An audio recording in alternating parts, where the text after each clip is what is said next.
Chapter 12. The Newspaper Clue. Miss Skade grabbed Nancy. "Do you feel ill?" the nurse asked quickly. "Oh, I'll be all right," Nancy replied. "This news has been a great shock to me." "Is there any way I can help you?" the woman questioned. "I'd be very happy to." "Thank you, but I guess not," the young sleuth said. Smiling ruefully, she added, "But I must get busy and do something about this." The nurse suggested that perhaps Mr. Drew was in one of the local hospitals. She gave Nancy the name of the 3 in town. "I'll get in touch with them at once," the young detective said. "You've been most kind. And here comes your train, Miss Skade. Goodbye, and again, thanks a million for your help." Harry climbed out of his taxi and went to stand at the platform to signal passengers for his cab. Nancy hurried after him, and before the train came in, asked if he would please give her a description of the 2 men who had been with her father. "Well, both of them were dark and kind of athletic looking. Not what I'd call handsome. One of them had an upper tooth missing, and the other fellow, his left ear was kind of crinkled, if you know what I mean." "I understand," said Nancy. "I'll give a description of the 2 men to the police." She went back to the telephone booth and called each of the 3 hospitals, asking if anyone by the name of Carson Drew had been admitted, or possibly a patient who was not conscious and had no identification. Only Mercy Hospital had a patient who had been unconscious since the day before. He was definitely not Mr. Drew. He was Chinese. Sure now that her father was being held prisoner in some secret hiding place, Nancy went at once to police headquarters and related the taxi man's story. Captain Rosalind looked extremely concerned. "This is alarming, Miss Drew," he said. "But I feel sure we can trace that fellow with the crinkly ear, and we'll make him tell us where your father is. I doubt, though, that there is anything you can do. You'd better leave it to the police." Nancy said nothing. She was reluctant to give up even trying to do something, but she acquiesced. "In the meantime," said the officer, "I'd advise you to remain at Twin Elms and concentrate on solving the mystery there. From what you tell me about your father, I'm sure he'll be able to get out of the difficulty himself, even before the police find him." Aloud, Nancy promised to stay on call in case Captain Rosalind might need her. But in her own mind, the young sleuth determined that if she got any kind of a lead concerning her father, she was most certainly going to follow it up. Nancy left police headquarters and strolled up the street, deep in thought. Instead of things getting better, all my problems seem to be getting worse. Maybe I'd better call Hannah. Since she had been a little girl, Nancy had found solace in talking to Hannah Gruen. The housekeeper had always been able to give her such good advice. Nancy went into a drugstore and entered one of the telephone booths. She called the Drew home in River Heights and was pleased when Mrs. Gruen answered.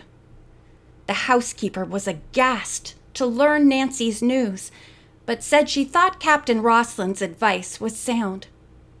"You've given the police the best leads in the world, and I believe that's all you can do."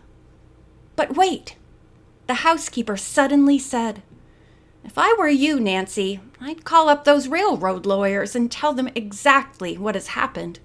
Your father's disappearance is directly concerned with that bridge project, I'm sure, and the lawyers may have some ideas about where to find him." "That's a wonderful suggestion, Hannah," said Nancy. "I'll call them right away."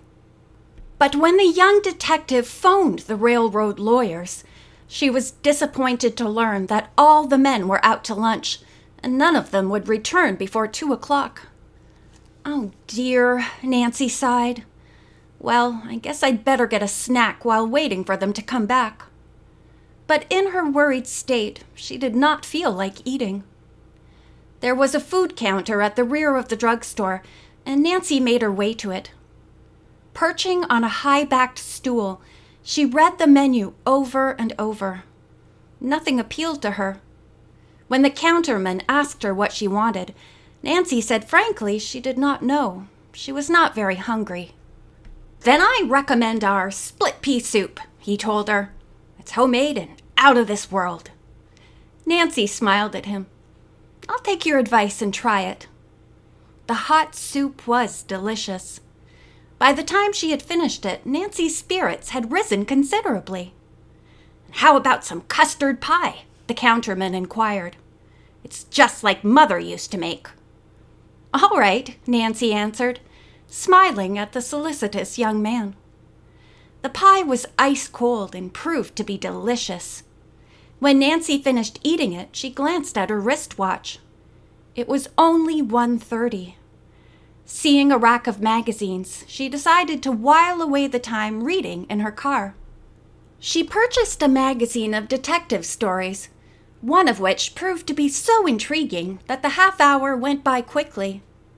Promptly at 2:00, Nancy returned to the phone booth and called the offices of the railroad lawyers. The switchboard operator connected her with Mr. Anthony Barradale, and Nancy judged from his voice that he was fairly young. Quickly, she told her story. "Mr. Drew being held a prisoner!" Mr. Barradale cried out. "Well, those underhanded property owners are certainly going to great lengths to gain a few dollars. The police are working on the case, but I thought perhaps your firm would like to take a hand also," Nancy told the lawyer. "We certainly will," the young man replied. "I'll speak to our senior partner about it. I know he will want to start work at once on the case." "Thank you," said Nancy. She gave the address and telephone number of Twin Elms and asked that the lawyers get in touch with her there if any news should break. "We'll do that," Mr. Barradale promised. Nancy left the drugstore and walked back to her car. Climbing in, she wondered what her next move ought to be. One thing is sure, she thought. Work is the best antidote for worry. I'll get back to Twin Elms and do some more sleuthing there. As she drove along, Nancy reflected about the ghost entering Twin Elms Mansion by a subterranean passage. Since she had found no sign of one in any of the outbuildings on the estate, it occurred to her that possibly it led from an obscure cave, either natural or man-made. Such a device would be a clever artifice for an architect to use. Taking a little used road that ran along one side of the estate, Nancy recalled having seen a long, grassed-over hillock, which she assumed to be an old aqueduct. Perhaps this was actually the hidden entrance to Twin Elms. She parked her car at the side of the road and took a flashlight from the glove compartment. In anticipation of finding an answer to the riddle, Nancy crossed the field, and as she came closer to the beginning of the huge mound, she could see stones piled up. Getting nearer, she realized that it was indeed the entrance to a rocky cave. "Well, maybe this time I've found it," she thought, hurrying forward. The wind was blowing strongly and tossed her hair about her face. Suddenly, a freakish gust swept a newspaper from among the rocks and scattered the pages helter-skelter. Nancy was more excited than ever. The newspaper meant a human being had been there not too long ago. The front page sailed toward her. As she grabbed it up, she saw to her complete astonishment that the paper was a copy of the River Heights Gazette. The date was the Tuesday before. "Someone interested in River Heights has been here very recently," the young sleuth said to herself excitedly. Who was the person? Her father? Gomber? Who? Wondering if the paper might contain any clue, Nancy dashed around to pick up all the sheets. As she spread them out on the ground, she noticed a hole in the page where classified ads appeared.